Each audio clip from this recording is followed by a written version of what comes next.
Hey everyone, let's see this question. In it we have given a function fx that is 1 upon 1 plus e power minus x. So if you know this function, this particular function is called the sigmoid function. This is very famous function in machine learning context. So this is called the sigmoid function, and we need to tell the value of the derivative of f at x where fx is equal to zero point 0.4. So first we need to find the f dash of x, that is the derivative of this, and at that point we need to find this value. So at x where fx is 0 0.4, we need to find this value. So I'll simply write this, that f dash of x is simply f of x into 1 minus f of x. You can check it out.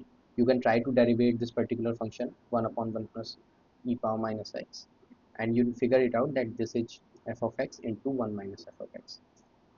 Okay, and now when you know it, it's pretty simple. So you can write zero point 0.4 here and 1 minus zero point 0.4 here. Okay, so zero point 0.4 into 0.6, that is 0.24, and that will be your answer. Fine. I won't be derivating it here, but you can check it out on internet or you can do it yourself. It's pretty simple. Okay, thank you.